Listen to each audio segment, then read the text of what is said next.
Welcome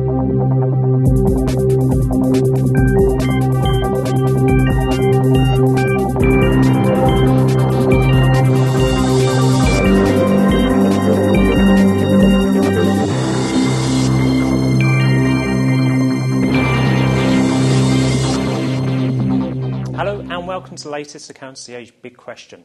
In tough economic conditions, what should you do with your career?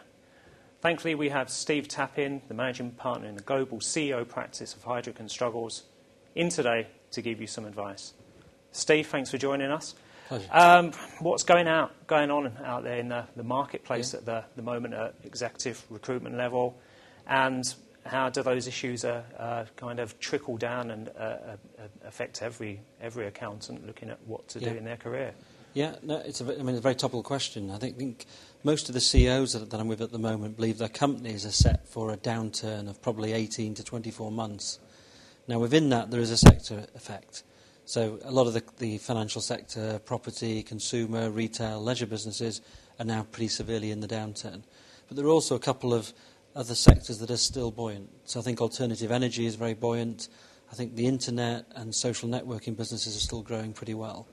So I think overall the picture is very gloomy, which I think means from a career point of view, I think people need to be very, very cautious about the job moves that they make. Does that mean that they shouldn't make a job move? What kind of strategies would you suggest people should take if they do have itchy feet? Yeah.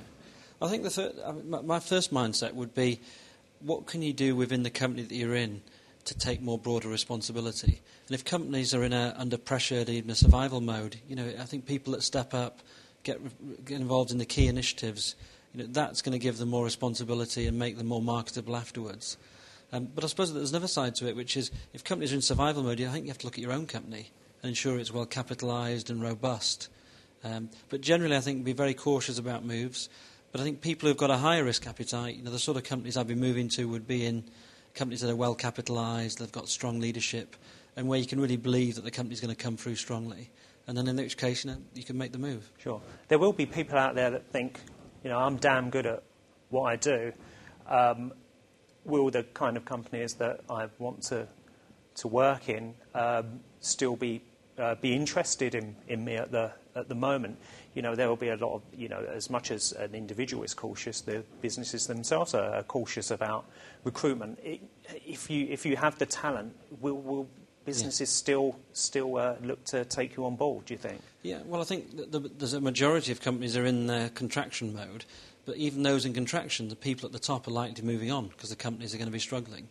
So I think if you believe in yourself, you've got to look at these new opportunities, but again, very cautious about the company, that it's set, it's robust, and it's likely to do well. Sure. And talking about the war for talent itself, we've noticed that a recent survey that the big four firms were flagged up as the most attractive places for people to start their career, with only Goldman Sachs kind of breaking the big four in terms of representing the 5 top most attractive places to get your career off and running.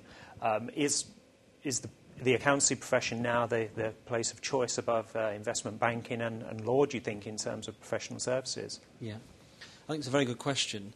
I think that both those groups actually are what I call a good fast stable for a career, in terms of you'll get good foundations and you'll get opportunities probably to deal with clients at very senior levels young.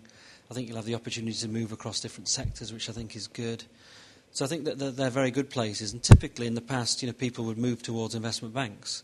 The packages and the brand names and the profile that you get. Sure. But I think, as you say, in this environment, it's very, very tough. It might be more sensible to work for an accountancy firm, because the investment banks are going, really at the heart of the storm and the credit crunch. Sure. So I think you'll see a lot more people move into those sort of accountancy firms. But I think the bigger picture, as you say, is we're now in a credit crunch, but I think after that there'll actually be a talent crunch. I think that's driven more at the global level, but in fact the demographics are so poor in the developed world. Every American that joins the economy to leave. And in the developed world, there's already a war for talent. And a lot of everyone talks about the 1.5 million graduates in India, but a number of them aren't yet employable. So even companies like Wipro only employ 1 out of 125. Right. So I think that those dynamics are also in place. I think when the world comes out of credit crunch, there will be a talent crunch. Fine. Okay, I'm going to go into my Wogan Parky mode now, Steve. You've co-authored a new book, The Secret of CEOs, which is out now. Could you run through a couple of these secrets, if you don't mind, and what surprised you when you spoke to dozens of these CEOs? Yeah, no, happy to. I think there's probably a personal side and a business side.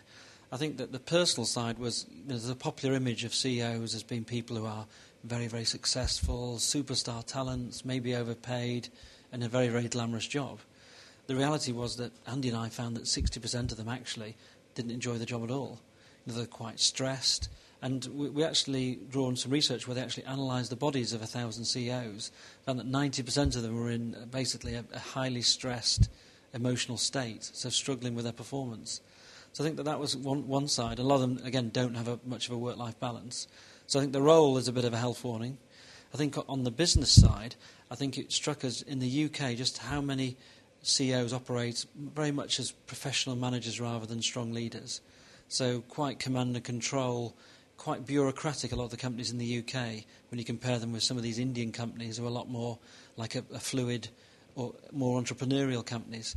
So I think that also was a link to the stress, trying to run command and control in a world where we've got a credit crunch and companies are also trying to manage their way through global and the internet. Fine, okay. I mean, that leads on quite nicely to my last question. A lot of our viewers will be aspiring to be CEOs, depending on the career path that they're looking to follow. We've seen Helen Weir and Andrew Higginson make moves from accountancy and finance and move into strategic and very successfully make the move into strategic and operational roles within two of the biggest companies in the country. What are they making have they made the right decision? Yeah. Well, I think the two people you mentioned have got very, very interesting careers. I think Helen also had time at McKinsey and marketing in Unilever early on. So I think that she got as well as finance, a very broad foundation. And I think that she's smartly then progressed through finance and gone into the roles you're talking about. The retail banking role I think is excellent because it's the core part of the business. So I think people that have career paths along these lines get the benefit of the strong accountancy foundation, but they also build the broader leadership skills that you need to be a CEO. And I think that's vitally important. So I think there's a danger of the narrow CFO route then to CEO. However, as you mentioned at the beginning, we are in a very, very difficult time. And I think that what will happen will be a lot of turbulence in the CEO roles. And, companies are in survival mode, where they've got to protect capital and reduce costs and basically make sure they get through. So I think there'll be a lot of CFOs actually stepping up to a CEO role. And I think that's fine for a point in time. But then they've got to really be clear about whether they've got the broader skills to actually take the company forward when the markets return. Steve, thanks a lot for your insight and for coming into our studios. Pleasure.